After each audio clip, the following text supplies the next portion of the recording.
Excellent. All right, thank you, Commissioner Burnham, Commissioner Bands.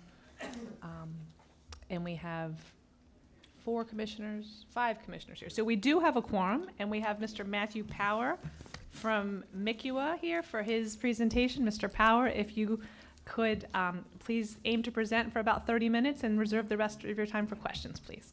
Absolutely. Thank you for having me here today, Chair Motz, Secretary Bry, members of the Commission. Extremely excited to be here today to talk about the Maryland Independent College University Association and all of our great institutions. I know you've already had a long day, so I'm going to move relatively quickly and probably give you more time for questions even than you're requesting. So just as a quick reminder of who we are and who we represent, you see all of our 13 institutions there. Those are the 13 state-aided institutions across the state of Maryland that work in partnership with our public institutions to make sure we're providing quality higher education across the state. To look at it a little bit differently on sort of a geographic level, you'll see the Baltimore City insert come out there. We have 4 institutions in the city of Baltimore. We have 1 on the Eastern Shore, 2 in Baltimore County, 2 in Frederick County, 1 in Carroll County.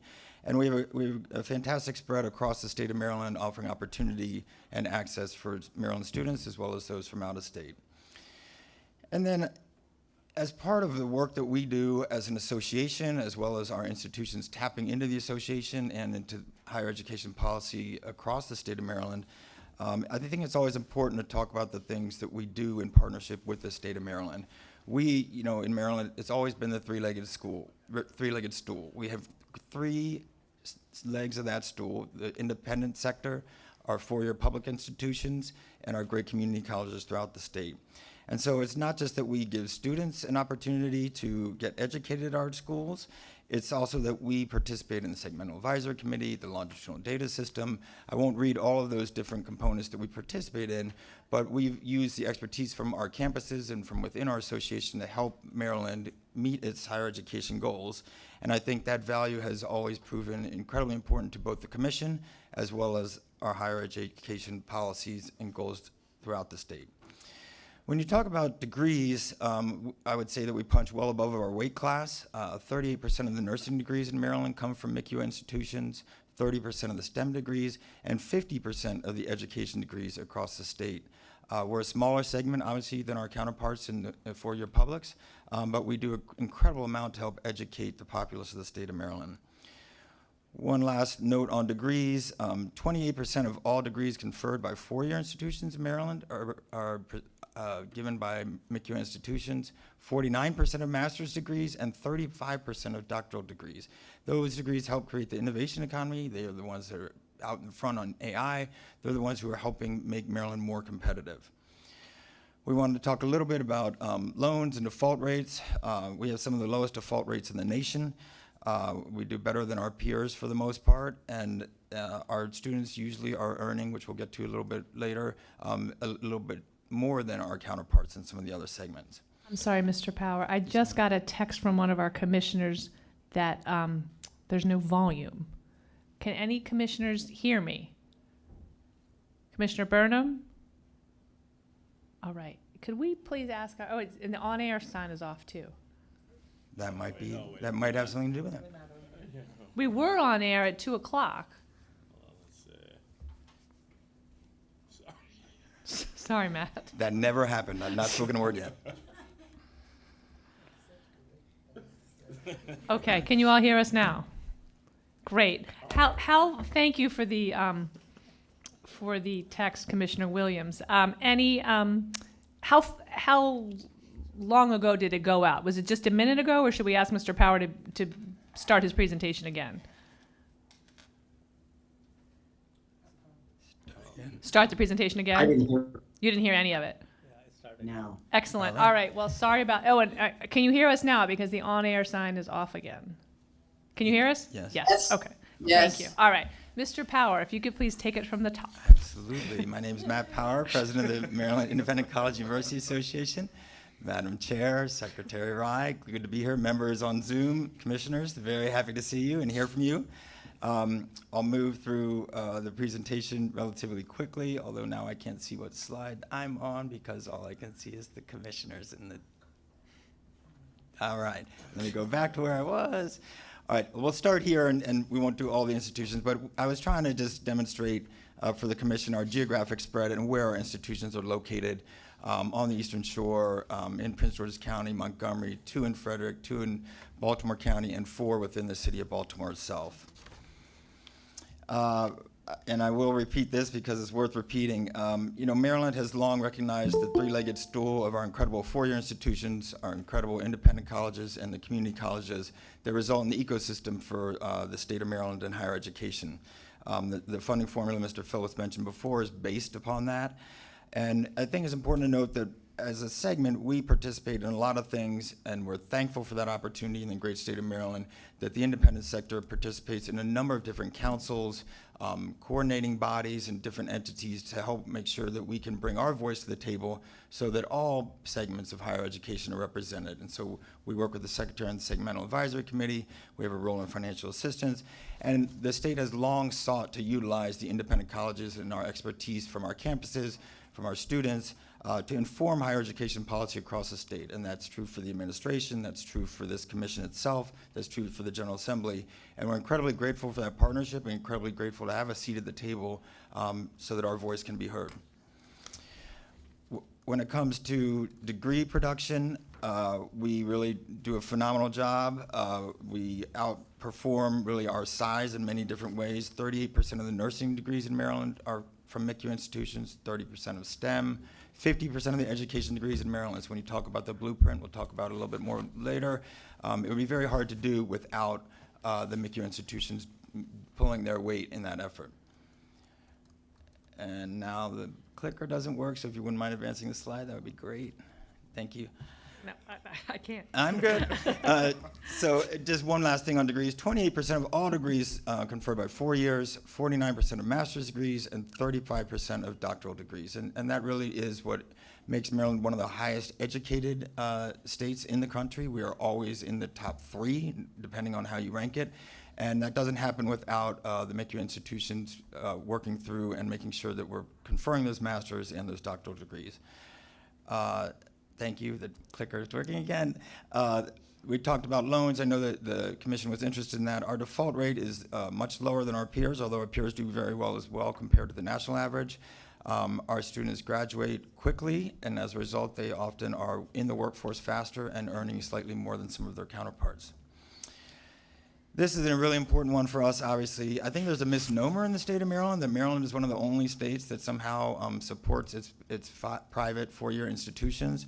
There are only 5 states that don't. 45 states across the country give public support to their private institutions, recognizing that the public system does a phenomenal job, but they can't produce all the degrees that any state would need to meet its higher education goals or its workforce goals. So, you know, in fact, 14 other states provide a higher percentage of state funding to private institutions than the state of Maryland does. And this information, just so you know, an entity you would well recognize comes from the State Higher Education Executive Officers Association. So, you know, interestingly, when you look at that list on the side, and we'll get to this in a moment, of those who provide more funding than us, a number of those are the states that also import more Maryland high school graduates than any other states. Moving on to that public support, and a couple different ways to look at this. So, you know, per degree, the state of Maryland provides about $8,980 to the MICU institutions to help support our degree production, and about $58,000 for the University System of Maryland. If you want to think about it in a slightly different way, if your brain doesn't work that way, and taking $1 million and figuring out what that would do, if you take $1 million worth of taxpayer funding and give it to MICU institutions, the degree production is about 111 degrees. It's about 17 degrees at the University System of Maryland. And I think this is really what I was referring to earlier. You know, it's very hard to meet the lofty goals of the blueprint without our segment doing the great work that we do. We do a ton of work within teacher preparation. We produce the most education degrees at or above the baccalaureate level. We're very close to our partners with the University System of Maryland. We have a Deans and Directors group that gets together regularly on teacher preparation issues. And that collaboration is a result of the state of Maryland recognizing that we all have to work together and all boats need to rise and fall in the same way, funding as well as effort, to make sure that we collaborate with one another and that we're able to inform important policy goals like the blueprint. On the nursing side, we also produce about 38% of those degrees. And we talked about this last year, but we have a better slide for it this year, so I figured I'd include it for you. This is sort of the brain drain piece, and the MLDS has done a great job on the brain gain. We've talked significantly about brain drain. So for every high school graduate that Maryland brings in, 2 are lost to out-of-state institutions. And you'll see that the top destinations for those students are Pennsylvania, Virginia, New York, North Carolina, DC. Some of that is geography, but we really want to make sure that what we're doing is keeping as much of the talent in the state of Maryland as we can possibly keep. Losing that amount means that we have to bring that many more in and then retain them after they graduate in order for them to become part of our workforce. So what are we doing new to try and help accomplish that? We've partnered with the Maryland State Department of Education. This is the first year we've done this initiative to sort of have a private higher education application day. It is this Friday, September 20th. All the high school counselors throughout the state will be working in the high schools with prospective seniors interested in going to college to encourage them to apply to Maryland independent colleges and universities. Most of our schools don't have fees for applications, but those that do waive the fee for the day so that everyone can apply. There will be no equity issues for anyone who wants to apply, and we're very excited about this. We'll let you know next year if the metrics pan out and we got a huge surplus from it. But we were really excited to work with the State Department of Education so that we can try and keep these Marylanders who are talented students within the state of Maryland and consider some of our institutions for their higher education possibilities. And then it's always important to talk about the student body and what our student body looks like, because our student body in 2024 looks very different than the student body of 2010 at the MICU institutions, and that's been a deliberate effort on our part. Our student body is very similar demographically and socioeconomically to our public four-year counterparts. We have 46% of our students are students of color, 32% underrepresented minorities, 25%, a quarter of our students are undergraduate Pell Grant recipients. And then how does that translate into success for our students? We have an 82% undergraduate second-year retention rate. The most likely time that you don't progress to the next level of your education is between freshman and sophomore year. We have an 82% rate, which is absolutely phenomenal. Our four-year rate of graduation is 67%. And to put that into perspective, here's us compared nationally and to some of our peers. So we have one of the highest four-year graduation rates in the country. When you graduate faster, you accumulate less debt. When you graduate faster, you get into the workforce faster, and you start earning money to start paying off the debt that you have. And so this is one of the metrics that we're extremely proud of. It's not necessarily the standard to measure by four-year, but we thought it was important to include as part of the success that we have with our student bodies. On the One quick question. Sure. Just so I understand the asterisk. Yep. So if you were to measure it in the classic time and a half way, basically, I'm reading this to me that the rate would be almost 100%. Is that right? Are you talking about the are you talking about the four-year graduate? Yes. Because some graduate faster than four-year. Got it. Okay. Yes. Let me ask the question. If you were to measure this over 6 years, what's that 6-year graduation rate? What does that number look like? You're way ahead of me. I'm right with you now. Oh, never mind. Sorry about that. No, you're good. You're good. So this is our 6-year graduation rate, which is, as you noted, Commissioner, is really more of the standard that we look at. As you notice, we broke this down into Pell students, underrepresented minorities, and all students, right? So for Pell students, they graduate in 6 years at 63%, which is better than most, four-year independents and better than most 4 years across the country. For underrepresented minority students, 65%, and all students is at 74%, right? So, and you saw the makeup of our student body is very similar to all the other groups that we're comparing ourselves to. So how do we get these outcomes? A lot of support services, quite frankly. A lot of, for first-gen students, making sure that they're coming earlier to campus and have an opportunity to get acclimated to the campus before other students attend. We have smaller campuses, right? Sometimes that helps. Big state schools are awesome, and they're fun, and there's lots of football games and all kinds of stuff, and it's the right fit for a lot of students. But for some students, it isn't. Some students want a more intimate environment, and some students need just a smaller, literal campus size and student body to feel at home, to feel like they found their people, to feel like the non-academic pieces are working for them.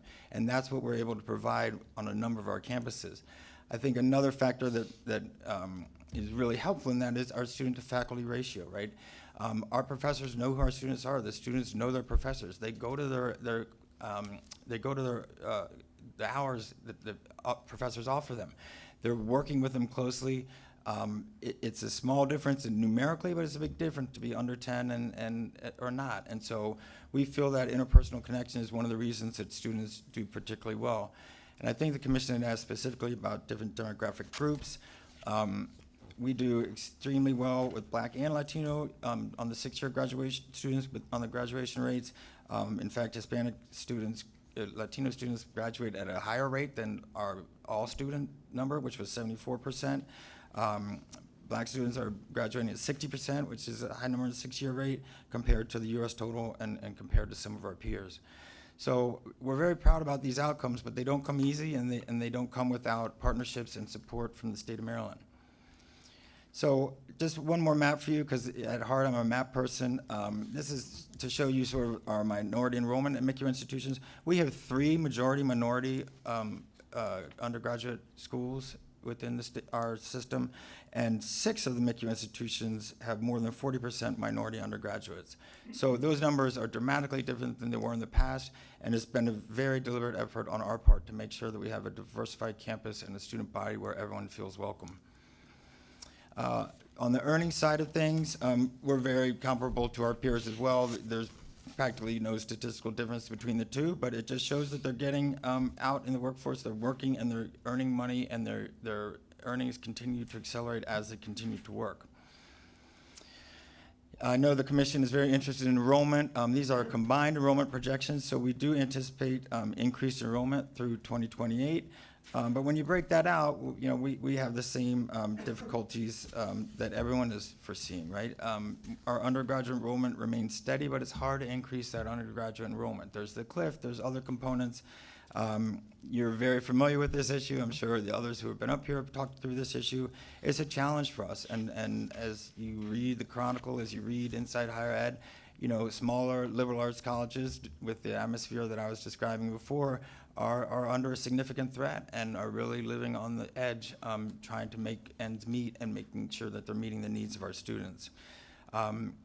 Conversely, do you mind moving the slide? Thank you. On the graduate side, we do anticipate increased enrollment.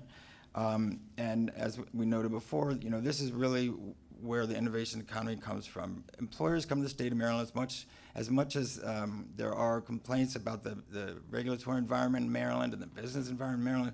One of the reasons employers come here is because we are such a highly educated populace and a highly educated workforce. And so these graduate programs are the key to making sure that we don't lose that competitive advantage as a state as a whole. Can you, next slide, please? So we talk about this every year. We're promoting it as part of the Higher Education Application Day. Many years ago, in 2016, we started the Guaranteed Access Partnership Program. I know that everyone on the commission is very familiar with the Guaranteed Access Program. It is the most life-changing program in the entire state of Maryland, and I say that challenging anyone to challenge me on that. More lives have been truly changed for the better and permanently as a result of the Guaranteed Access Program. So in 2016, all of the MICU institutions committed to matching that funding that the state provides. So in 2024 to 25, the GA grant was $22,100. We will match that at all of our institutions for any student that receives a GA for a total of $44,420. And in fact, most of those students, as you know, that receive a GA also receive Pell. So you are now over $50,000 annually, and if you keep your grades up, you will continue to receive that for the entirety of your time at a MICU institution. Since the launch of that program, we've awarded $68 million in matching funds to the GA grant. What has that done to our campuses?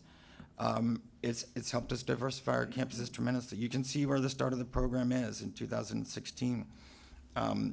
The impact has been tremendous. The lives that have changed have been tremendous.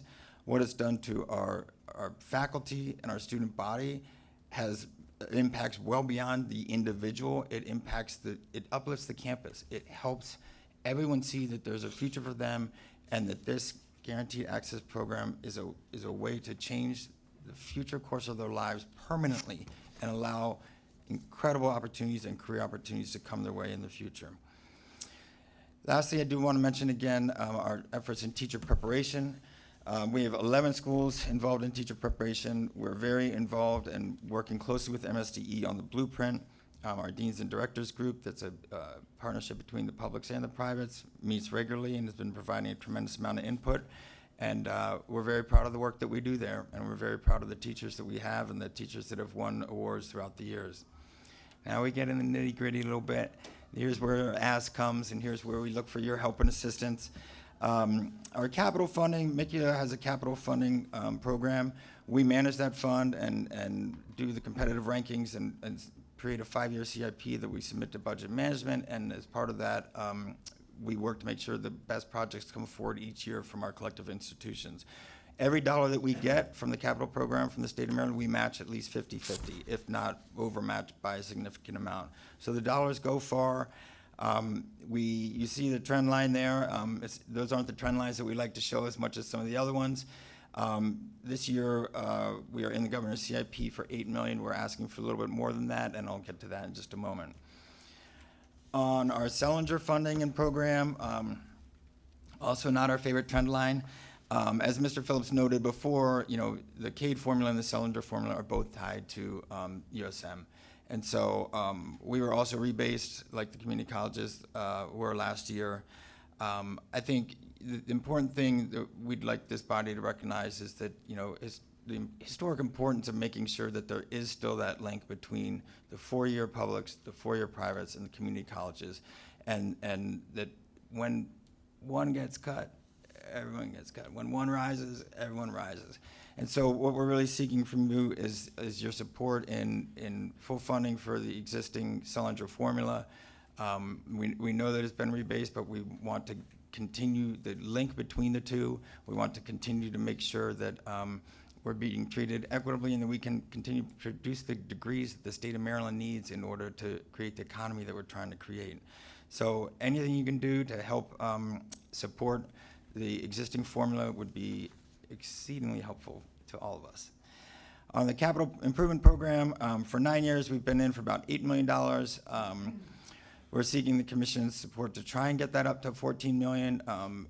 Department of Budget Management was kind to us last year on the capital side and giving us $10 million in 27 and 28, which will filter through. But we are hoping to get all 5 years up to $14 million because we have about $77 million in 20 projects for a total project cost of $555 million in our CIP for the next 5 years. So we have a tremendous need. We have a lot of old historic buildings that have significance well beyond the academic work that goes on inside them to the state of Maryland, and they all also require a tremendous amount of additional work.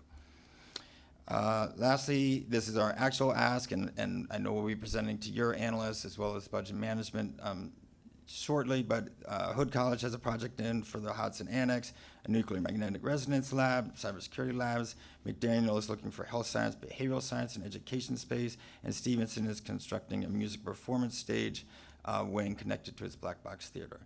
So in closing, I'll just ask you to look at these numbers. 2% of this funding, 70% of the students enrolled. You know what our graduation rates are. And I think one thing I just want to leave with you as we wrap up this presentation, we are private institutions, but what gets lost in that sometimes is we are nonprofit, mission-driven 501c3s. We're not money-making entities.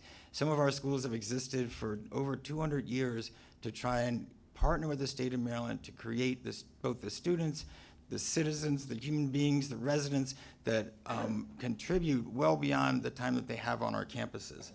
And so the state has long known that, our assistance and our expertise is helpful to them, and we know for a fact that the state assistance we receive is critical, not only to our students, but to our survival in many instances. So I know as you have many things to wrestle with beyond today's meeting over the next 4 months, the amount of work on the commission and the amount of work on the NMHEC staff is staggering, quite frankly, and I just want to offer our aid and support and help as you do that. We want to continue to have a voice at the table. You're going to be undergoing some of the most significant changes to higher education policy in the state of Maryland over the next 4 months that has probably happened in decades. And we'd love to be able to assist you, at least be able to offer our thoughts and advice, and then allow you to make the decisions that you're in those great seats to make.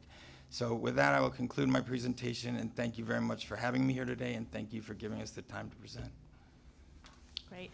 Thanks, Mr. Power. Any questions? Yes. I have a question. Okay, so if we go to Okay, now I'm scared because Brad told me to be scared, but so if we go to the slide that talks about guaranteed access Yes. partnership programs, yes, you said that in 2024 to 2025 academic year, the guaranteed access grant was 22,100, and then you guys doubled it, right? correct. We'll match exactly that. So how is that compared to the average cost of attendance at MICU institutions? So it will depend on the school. There are some that's a great question. At some institutions, it would be more than, so they wouldn't get the whole guaranteed access grant, so And then we would match you guys whatever doubled it, it right? was that they received. We'll match exactly that. So, oh, If the guaranteed access grant is more than cost of attendance, then they wouldn't get the whole grant, but we match whatever grant they get from the state. so this is a so depending on the university, this is a Correct. significant amount. But for some universities within it, are there any universities that what percentage, for example, are there some universities Great that question. this particular doesn't do as big as a dent to? Without question, yes. But I would say that for a student who is getting the full GA and a Pell for about three-quarters of our institutions, it would cover their ability to attend and include additional funding beyond tuition and fees and some room and board. Okay. But I can follow up for you if you'd like to follow Yes, up. with- please. Yeah, Thank you. absolutely. Great question. Other questions? Yes, I'd like to ask the question that I've asked some of your colleagues. First, thank you very much for your presentation. But as we look at the contribution of the MICU institutions to the state of Maryland, one question I have is, to what extent has your sector, have the MICU institutions met their allocation for the 2025 goals set by the state for degrees and certificates awarded? You remember a few years ago, that was set by MHEC, and each sector was given a specific allocation of degrees and certificates to award so that the entire state could meet its goal by 2025. Yes. You recall that? Yes, I do. Do you Commissioner know Burnham. how the MICU institutions have done with respect to their portion of that goal? The MICU institutions are exceedingly close to meeting that goal. We have not exceeded that goal. I was not here for the setting of the goal, but the goal was a very adventurous goal. And so through some of the undergraduate difficulties as well as the COVID pandemic, we're very close, but we are not exceeding the goal, unfortunately. Thank you. Other questions?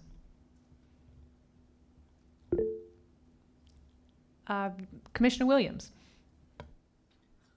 Thank you, and thank Mr. Power for his excellent presentation. Quick question for you. In one of your earlier slides, it might be slide 6 or 7, you showed a map of the variety of state-supported efforts for private institutions. I wonder if you could maybe put that one up on the screen for a second. I'm just trying to understand, and I looked at the source material that you shared to try to get that data. And I think one of the unique and special things for Maryland over 50 plus years is the Selinger Fund. And while this data to me strikes me as all sources of funding for private institutions in those states, so I'm not exactly sure why any state would have zero. But could you just put in perspective for us what other states from a landscape perspective do the things that Maryland does to invest in Selinger for the outcomes that you get? Because I don't think that all these other 44 states have the uniqueness and special strength behind those institutions like the Selinger formula. I would definitely agree in many ways, Commissioner Williams, and thank you for the question. I think what the formula has done is really well beyond the funding is create the collaboration that you see in all the other things that we discussed today. We have tremendous partnerships with our community colleges. We have great relationships with our four-year institutions. We do not view it as funding that MICUA loses is because the publics get it or the community colleges get it, and I don't think it's viewed the other way either. But I think even in some of the states where there is additional funding, more funding that goes per student to some of the private institutions, there's more competition and less collaboration between the segments. The beauty of the formula is that it brings all the segments together to work in cooperation rather than in competition. So I think as a model, even though it is less funding, it is the right model. Obviously, we would love it to be the best model in the country and the highest level of funding in the country. But certainly, I think that even for some of the states that have higher funding, Maryland has done it right because there are spin-off benefits from the way that it's structured that you simply can't quantify. And I think if you next year, if I wasn't last, next year if I'm not last, ask the other segments if they feel that the funding formula works to increase collaboration amongst the different segments, because I think across the board they would agree that it does, including USM, who isn't formula funded. We just all get a percentage based on their FTE number. But I think they very well recognize that it helps collaboration between the segments, which ultimately helps Maryland meet its higher education goals, workforce goals, et cetera. Great. Thank you so much. Thank you. Other questions? One more comment. First of all, thank you for the presentation and the time. And to your point on collaboration, this is more of a comment. We had Dr. Wilson here a little while before you, and I do want to call out the collaboration between Morgan and Johns Hopkins on the Center for Brain Science as a really good example of the type of collaboration that we want to see, and I can only encourage just more of that. So more so, to your point, I think the collaboration is what's really powerful, and I would argue Maryland on paper has the potential of a very integrated higher ed system. The more collaboration like that we have, the better. So I just wanted to say that to your point. Thank you. Couldn't agree more. I have a follow-up question. Sure. Okay, so again, wonderful presentation. But if we go to the one that says Black and Latino 6-year graduation rates, Yep. why do you?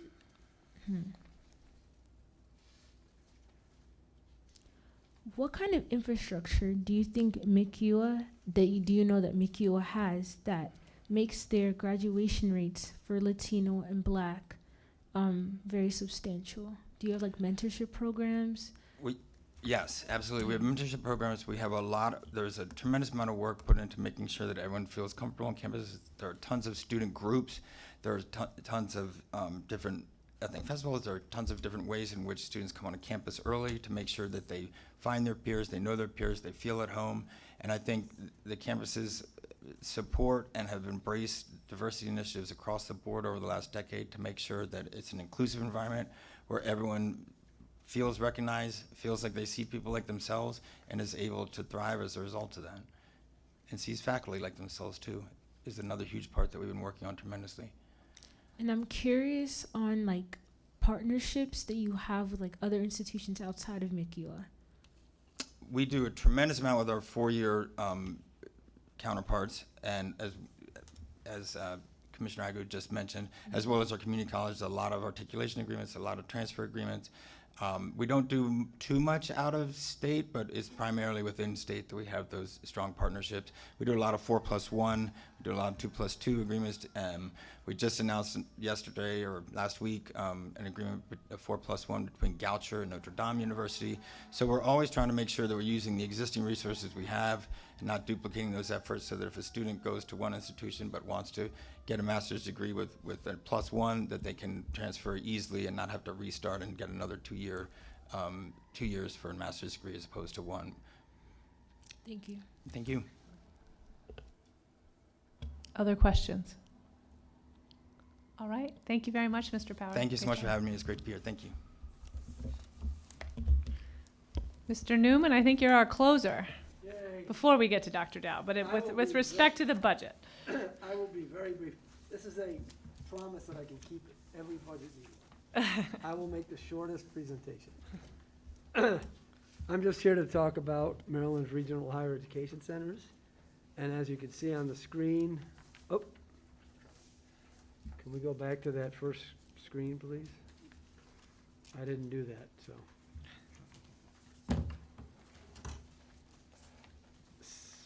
page 1, please. So higher education centers are higher education facilities that is operated by a public institution of higher education or a non-public institution of higher education. Operating under a charter granted by the General Assembly and includes participation by 2 or more institutions of higher education in the state. Consists of an array of program offerings from institutions of higher education approved to operate in the state by the commission, and offers multiple degree levels. Usually this is upper division, undergraduate, and graduate level degrees or programs. We also have a 2+2 component to there that students can take classes in their areas under a 2+2 arrangement and then getting a bachelor's degree. Right now, in our audience, we have a few of the directors here. We have Marcy Leach of the Eastern Shore Higher Education Center, Justin Sayre and Carly from the Universities of La Plata. There are 7 regional higher educations throughout the state. 3 are overseen by the University System of Maryland, and 4 receive funding through MHEC's Program 7 Educational Grants Program. We've provided you some information, written information about each of the centers outside of the University System of Maryland for your information. These centers are designed to provide, like I said, upper division undergraduate and graduate programs in underserved or unserved areas of the state to meet the workforce needs of the regions in which they serve. So you'll see they're spread around the state. They fill some pockets where there aren't any institutions offering programs in those areas, and they provide a very important function to providing post-secondary education in the state. On the final slide, well, actually, let me just tell you.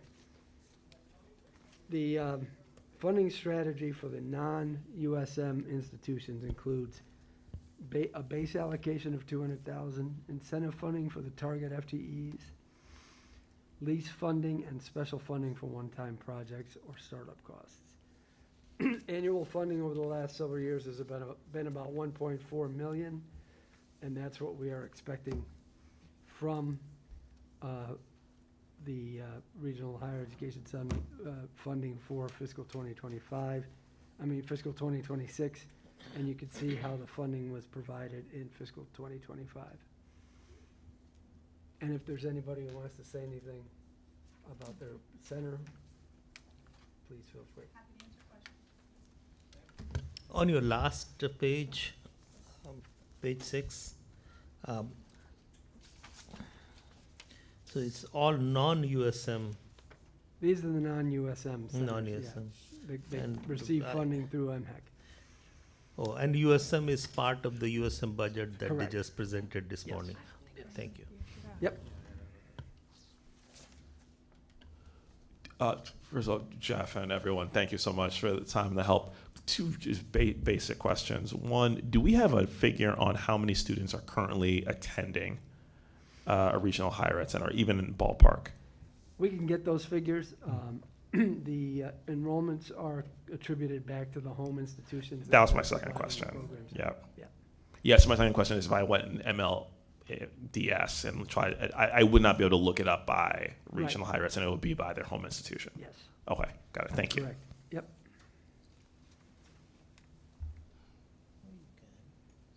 Mr. Newman, Yes. as I look at the full-time enrollment chart on one of the slides, it shows that in FY 2018, the number was 779.6, and it declined by FY 2023 to 224.9. I know that's just full-time, but can you give us some insight into what's going on there? I don't think it's on here. That's the slide that says academic programs.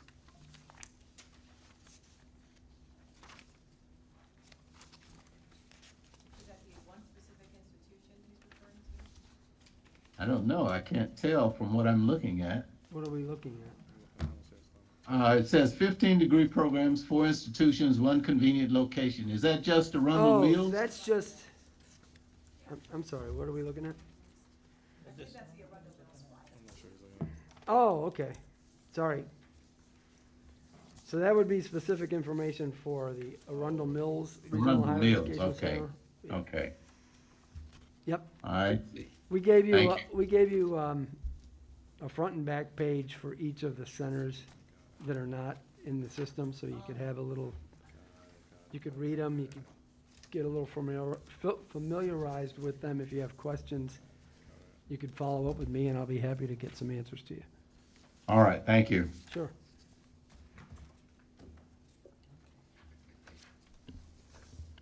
Maybe one other question. Just give me a breakdown of funding in terms of what the funding is used for. I know there's the incentive and the base, but for that base, are we just talking about purely just infrastructure, property, plant, and equipment, and people? Yeah, it's mostly operating That's what I thought. funding for the center itself. The participating institutions obviously charge tuition and fees to their students, come and take programs there. So they have their funding to support their programs. This is to help support the center itself.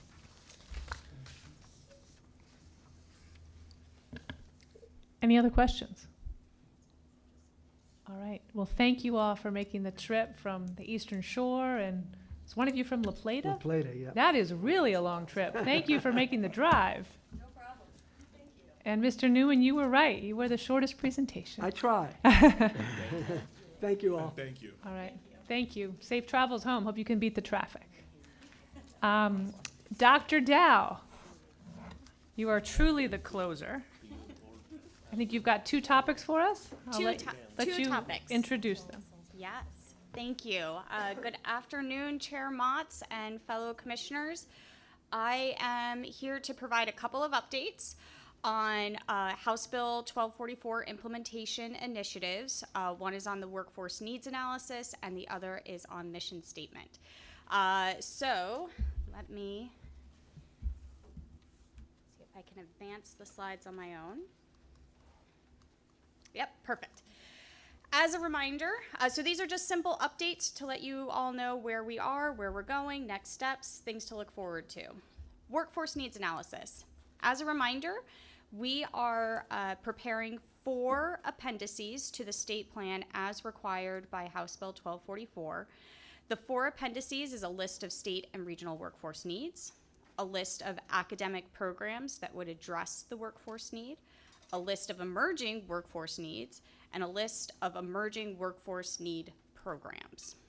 So let me walk through this. Just as a reminder, we had a lengthy discussion at last month's meeting about the process. So this is just to summarize what that process looks like, give you an opportunity to weigh in one more time before we finalize these lists with this process and circulate it out for public comment. These lists depend heavily on what we call the SOC and SIP codes. As a reminder, the SOC codes are standard occupational classifications. They're used by the federal government, and it's used to classify workers into occupational categories. There's more than 800 detailed occupations. Similarly, we have SIP codes, classification of instructional programs. This is a scheme to categorize academic programs, and that is also created by the federal government, and we have over 2,800 SIP codes. There is a SIP-SOC crosswalk that the federal government issues, and so this allows us to place academic programs within specific occupations. And it is a useful tool that many organizations use. So this is just some background information as we talk about SOCs and SIPs and Bureau of Labor Statistics, BLS, a lot of terminology that I just want to make sure everybody is clear on. So first and foremost, Our first list will be a list of state and regional workforce needs. This will be organized by the SOC, by the Occupational Code. It will include occupations that require more than a high school diploma.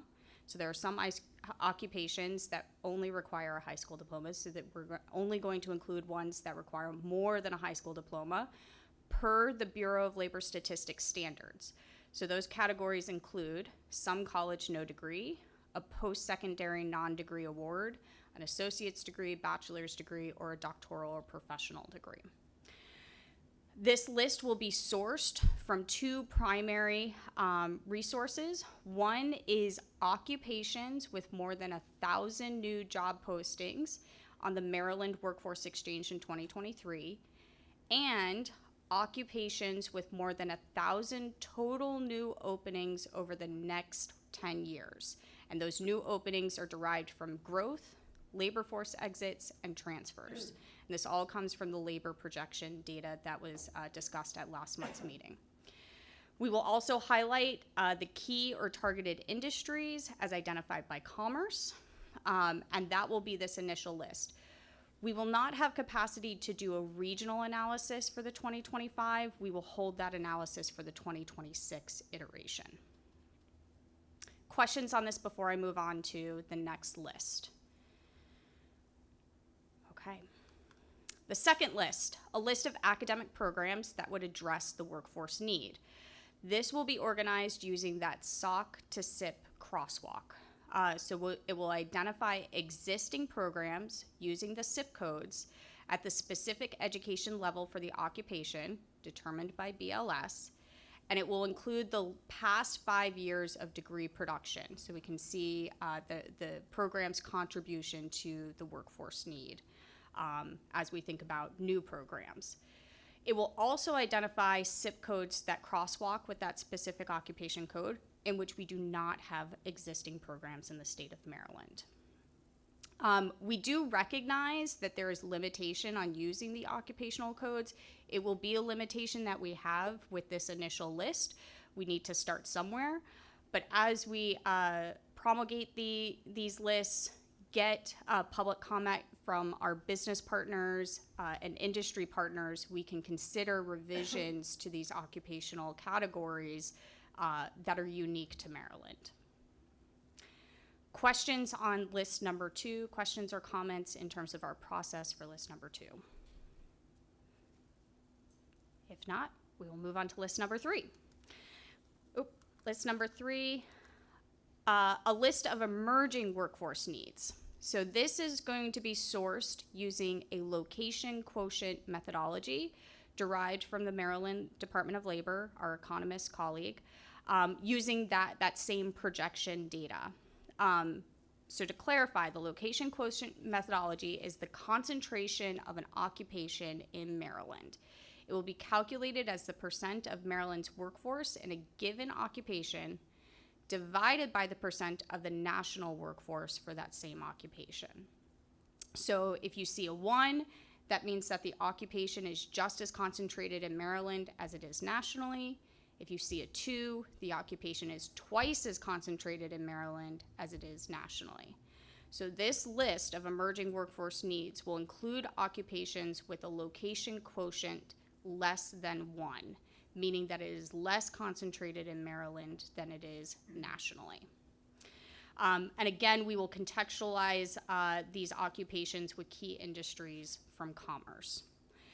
This is a starting point. We recognize that this is derived from the labor projection data and will not identify the labor workforce of tomorrow because those occupational codes don't exist. But again, we need to start somewhere, and this is a starting place for us to do this work and identify emerging needs. Questions on that before I move to the last list? Comments, concerns? Okay, last list, a list of emerging workforce needs programs. As a reminder, there is now a very specific definition in statute per House Bill 1244 of what an emerging workforce need program is. It is a graduate level program identified by the commission in which there is no institution that offers that program, addresses a job or industry need that is innovative, unique, or rare, and could leverage federal, state, or private resources. And an emerging workforce need does not mean a specific academic program identified by the commission to fulfill or support in-demand state or regional workforce needs. So they are mutually exclusive lists, list 2 and 4. Let me stop there and see if you have any questions on the lists. One question, and I think I brought this up last time. Does anywhere in this analysis does kind of the delta between projected job openings and projected graduates in a particular SIP code come in? Meaning, we need 10,000 nurses by 2030, but we're only going to produce 4,000 just by the projections. Does that come into this analysis at all? So I don't think we will be as explicit in the 2025 iteration. We get close to it by identifying existing programs and highlighting recent degree production. And we're trying to figure out the layout of the page to demonstrate we need 4,000, we're only producing 2,500. So we're trying to think through that, but we won't have explicit sentences that say that necessarily. Does that make sense? It does. I think as long as that information is in there, I'm going to a future academic review meeting where we're going to have that debate. Absolutely. And we do want a source of truth for the institutions so that we can say, no, this source of truth tells us the delta is this, or that there is no delta, so that we can, I think, be really kind of clear about that. The other one, and it's to your point on the SOC codes are a lagging indicator generally, and I say this as someone who worked at the U.S. Department of Labor. There will be job postings that come up that fit in some of these categories. So AI was always a great example. AI a year ago had more than 1,000 jobs posting, but if you look at the SOC codes, there's really not anything that fit. Right. There's not going to be an answer for that right now, just as long as that stays on the radar. But that will come up, I expect, between now and 2030, where the job postings will supersede the SOC codes, and we'll need an answer for that. How do we want to handle that? Do we simply say that job postings supersede? But maybe it's this commission that does it, but we will need to just have a rule about that. Absolutely. So we will have a section that highlights limitations that we can address in the next iteration, limitations that require further discussion to figure out how to address them. I couldn't agree more with Commissioner Agu that we need to have the rules in place before we have a live case in front of us. Whatever the rules are, we just have to decide what they are. And so it doesn't look like we're shading it towards one side or the other. We're making it up as we go along. The process needs to be nailed down 100% before we have a review hearing. Absolutely. I have a question on list 4. The first one, and it says, no institution of higher education in the state offers. Like, no institution of higher education, like, it's not offered in that particular program. What if, like, that particular institution that has that degree is not aiding it? Like, it doesn't have enough students applying. Mm-hmm. Do you understand what I'm saying? So how do you? Absolutely. It's still an emerging field, and that institution is not fulfilling it very. Like, the institution cannot carry all of the burdens. Isn't that still considered an emerging workforce need? Great question. So we've been discussing internally, and I may be coming to the commission at a future meeting, that we add a 5th list to this appendix that it expands this definition for that very purpose, that we've identified an emerging field. We have some existing programs. They're not, they've hit capacity, what have you. Can we have additional programs? So we're trying to think through what that would look like. I don't want to commit to that quite yet, and it may not be in the 2025 list. It might be something we think about for the 2026, but we are discussing that internally to think through, if we need that 5th list. Thank you. It's a great question. Great. I understand that we're looking at the needs. Mm-hmm. I think there's also an opportunity to look at what has decreased over time as well. Will that be something that you will include or would consider? Sure, if that is a request from one of our commissioners, we can certainly entertain that and figure out how to, How to include something, right. summary or Mhm. anything, because I think right now we're assuming that there's gonna be a great crosswalk, but there may not be. Right. I was just looking at the list recently and noticed that bookkeeping has a negative growth. Don't quote me on that, but I'm pretty confident that that's the. I believe you. Right. And I theorize that it has to do with an increase in accounting procedures. So while bookkeeping is decreasing, a need for a specific kind of accountant is increasing. Yes. So to that That's the point. type of thing I was thinking about, also in terms of terminology even. Mhm. There's a huge difference between keyboarding and typing, for example. Right. And they tend to build career descriptions. Mhm. So, Based on that. yes. Language, Yes. absolutely. I will, what I can do is I can ask our colleagues over at Department of Labor to see if they have any insight on when BLS might be updating some of these codes, if that's somewhere in the near future. I see Commissioner Agu. Yeah. But nonetheless, we can see if they have any insight on language updates. Okay, great, thanks. I think I just wanted to appreciate all the questions, and I think the Delta thing that Commissioner Agu has said, I can see that it may be difficult to do this in entirety, but we may start to have a partial list on maybe on the top 10 areas or something like that, so that Delta is clear. You know, there is a Delta for teachers, right? There is Delta in nursing and so in some other areas that we are aware as well, right? So if we can do that, I think at least the partial for 2025, that could be helpful. And that will also answer Commissioner Elidu's question, because all you have to do is add another column, right? Right. It may be a little bit more than that, but I think that's what will be helpful. Absolutely. So we can certainly consider how we figure out a delta or identifying major fields that we just need either more graduates or more programs. I think Commissioner Dukes has a question. Yes, thank you. My question is really about, and I might have missed it, so if I did, please accept my apology. But with the emerging workforce needs, are they focused solely on Maryland, or are we thinking about our regional approach? You know, one of the things that we've always said, at least for those counties that are around the Beltway, that there are significant numbers of individuals who live in Prince George's and Montgomery County and Southern Maryland, but they go into the district or Northern Virginia to work. So are we looking at it from a number of perspectives? Because they certainly still come home and contribute to the economy here in Maryland.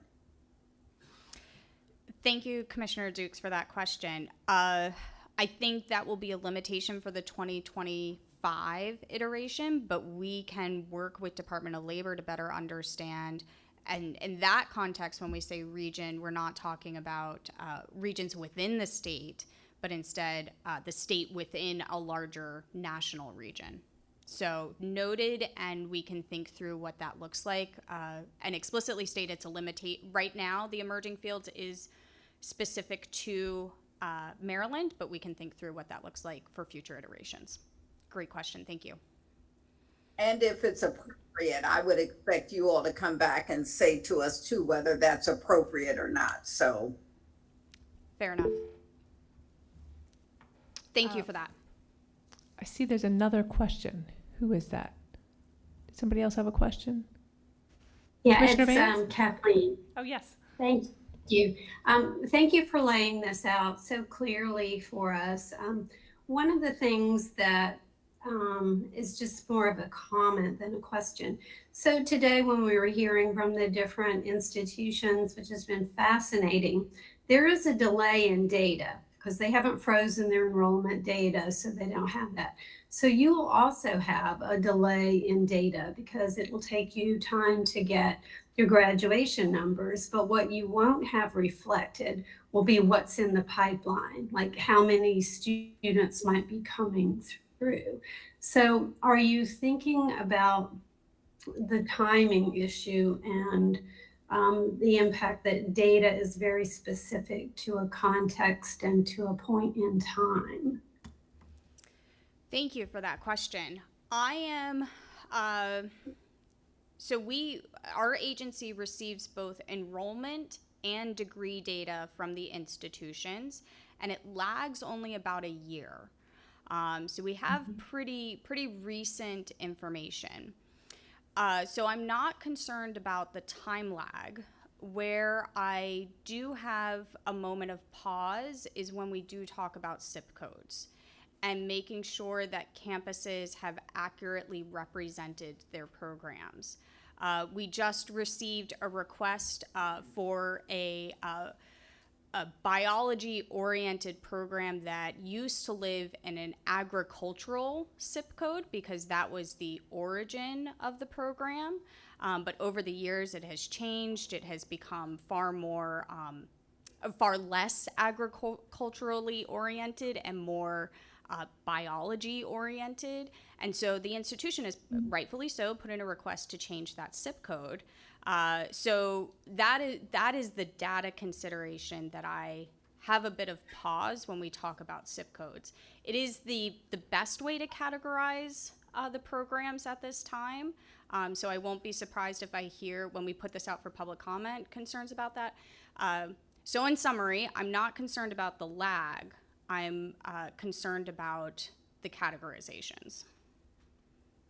Okay, thank you. One just follow-on comment. I imagine when you fully draft this, there'll be guidance. I imagine that also goes out. I think one part of guidance for institutions simply has to be you have to stay on top of your SIP codes so that if you, frankly, want to come before us, Right. we're going to go on what we have. Exactly. What I would say we're not going to say, oh, no, we're reclassifying X before a academic review hearing. So I think that will just need to be part of the guidance. Your SIP codes must be up to date so that we can accurately make our decision because we will go on what the data that we have. I completely agree, and I think that will be a good incentive for folks to update their SIP codes. Other questions before we get to the next and final topic? Absolutely. If I could walk you through our next steps. Oh, sorry. No, that is okay. If I can have my slides pulled back up, please.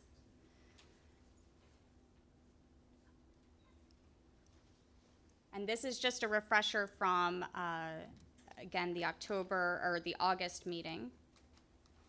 It's not going through. Basically, before we move this forward, we will finalize these lists likely in the next week. We will put them out for public comment. As commissioners, you will also receive a draft using the rules and methodology that we have just discussed. We will ask for public comment on two primary elements. One, the methodology in general. Do you agree with it? Don't you agree with it? Tell us more. And second, inclusion and exclusion of specific occupations or academic programs. From the higher ed side, I could see an institution coming along saying, no, ours should be on this list. It's one of the programs that contributes, but for some reason we have a different SIP code that doesn't quite align. Same thing with businesses and organizations identifying occupations that they're like, no, this really should be on the list. While it's less than 1,000 job postings, we really do need more people in these fields. So those will be the two critical pieces of information that we will try to garner from a public comment period. We'll also convene the Advisory Council on Workforce Shortage. That will likely happen in October. They will have an opportunity to weigh in and view these lists that will then ultimately inform the scholarship and the occupations or fields for the scholarship as well. Finally, we'll collect feedback, we'll revise the list in collaboration with Labor and Commerce, and we'll come back to you all with a summary of all of that information and next steps moving forward. As a reminder to the commissioners, we do need to send this to the Legislative Policy Committee for review. So ideally, at the latest, we are coming back to you in November for submission to the Legislative Policy Committee. Okay, so either October 23rd or November 20th. Exactly. Definitely right before Thanksgiving. Yeah. Great. Okay. Thank you. Finally, mission statement review. This is a preview of something forthcoming that we are working on internally, and we will be bringing to you at the October Commission meeting. As a reminder, this is sourced from House Bill 1244, and the new expectation that the Commission is expected is to develop detailed criteria for the robust review of mission statements of public institutions, including ensuring that the mission of each institution is reflective of the institution's statutory distinction and clearly defined and distinct from other public institutions. So we are working internally to prepare the criteria for you all to weigh in on at the October meeting. This is an important element as it does directly impact program review, but it is also informed by the law, the legislature, and their performance accountability plans. So we do want to move ahead with this. So let me talk through the timeline and the options that we have before us. No later than July 1st, 2026, we are expected to release a revised state plan. This goes beyond the appendices that we've been talking about. As we think through the post-2025 goals, we'll have those prepared, ready to go in November, and then we can start working on revisions to the state plan as those goals will center the state plan. In the year immediately following the state plan, the Commission is expected to do the mission review process. That puts us into the 26-27 academic year, and that's pretty far away. So one thing that we would like for you all to consider is a mini review or a truncated review as soon as we make decisions about the criteria. We have some institutions that have changed their mission since the last time we conducted a mission review, which was in 2018. And so we want to we're thinking that it's appropriate that we give those institutions an opportunity to demonstrate their institutional distinction at a minimum, as it relates to all of these other processes at the agency. So that's not a decision to make right now, but wanted to put that forward as a potential consideration and to think through in advance of our October presentation. And what would that look like mechanically? So what we're thinking right now is not necessarily a review of the mission statement explicitly, but a review of the institutional distinction, particularly in context of their statutory designation. Because that is so important in the academic program review process, that is where we would focus. That interim review is on institutional distinction and not necessarily the mission statement per se. And so an institution would come before the Commission and make a presentation, or would it be with staff? With staff. Okay. So that is typically procedurally how it's happened is we... Great. Okay. Staff would then present to you all those mission statements and provide a summary. Sure. Yeah. So, quick question, just mechanically, who has the final say? Mm-hmm. Is this actually a negotiation, or is this actually where, in the end, MHEC will say yay or nay to distinction or the underlying statement? Great question, and I want to make sure I get my representation of the bill correctly here.